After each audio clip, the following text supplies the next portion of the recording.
बड़े ही सौभाग्य का दिन है कि आज ही उस आयरन लेडी का जन्म हुआ जिसने भारत में एक नई गाथा लिखी। सबसे बड़े राज्य में 4 बार मुख्यमंत्री बनी और अपने मुख्यमंत्रित्व काल में स्वर्णिम काल रहा उनका। हर काम को उन्होंने सुव्यवस्थित ढंग से किया। अपने हमारे बहुजन समाज के जो योद्धा थे जिन्हें भुलाने का काम इन सरकारों ने किया और मान्यवर काशीराम साहब और बहन मायावती ने उन सब को फिर से पुराने का काम किया, एक माला में पिरोया। और उसी का देन है, उन्हीं का देन है कि आज बाबा साहब की बात हो, फूले साहब की बात हो, इन सब को फिर से लोग भारत के अंदर याद किए। नहीं तो कांग्रेस ने तो इनको खत्म करने का काम किया था, बाबा साहब की याद को मिटाने का काम किया था, बाबा साहब के इतिहास को मिटाने का काम किया था, फूले के इतिहास को मिटाने का काम किया था। तो इनकी बातों को बहुजन समाज के उन योद्धाओं को सामने लाने का काम किया। और उत्तर प्रदेश जैसे राज्य में जो शोषित दलित वंचितों के लिए बहुत सारे काम किए, 2 एकड़ से 5 एकड़ तक जमीन दलितों को देने का काम किया जिससे कि वो अपना जीविका चला सके। नौकरियां मिली, सड़कों को डिवाइडर युक्त सड़कों से पहली बार हर जिला को जोड़ने का उन्होंने काम किया, जो आज हर स्टेट उसका अनुसरण कर रहे हैं। तो बहुत सारा काम उन्होंने किया। बहुत सारे यूनिवर्सिटी बने, कॉलेजेस बने, स्कूल बने, बच्चियों के लिए बहुत सारी व्यवस्थाएं हुई। तो आज उन्हीं उस महान हस्ती का जन्मदिन है और पूरे भारत में बहुजन समाज पार्टी के लोग मना रहे हैं, बहुजन समाज के लोग मना रहे हैं और मना करके अपने इस आयरन लेडी को याद कर रहे हैं और कह रहे हैं कि हम अपने आयरन लेडी के नेतृत्व में मजबूती के साथ बिहार में अपने आयरन लेडी को प्रधानमंत्री बनाने का संकल्प ले रहे हैं।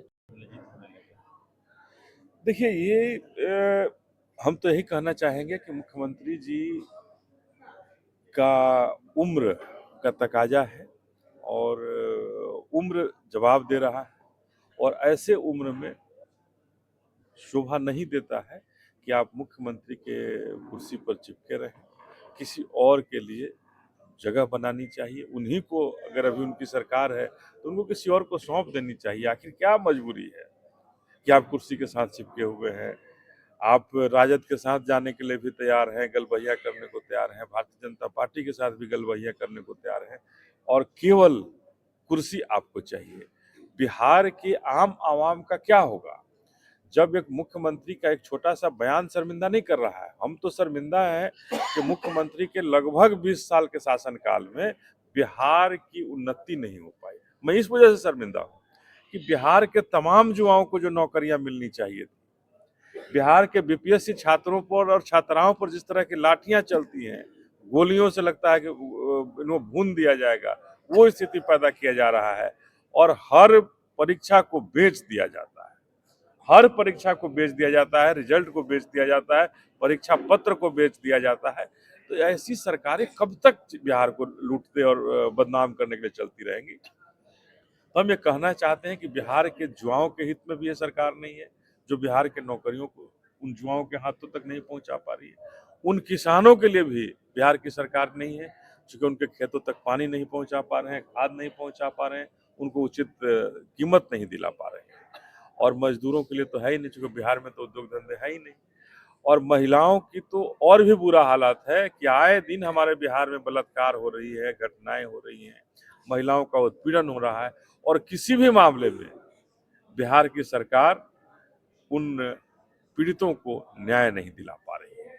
तो ये एक फेल्यूर सरकार है और निश्चित रूप से ये जनता दल यू को विचार करना चाहिए और नीतीश कुमार जी को इस्तीफा देकर के बिहार को किसी और के हाथों में।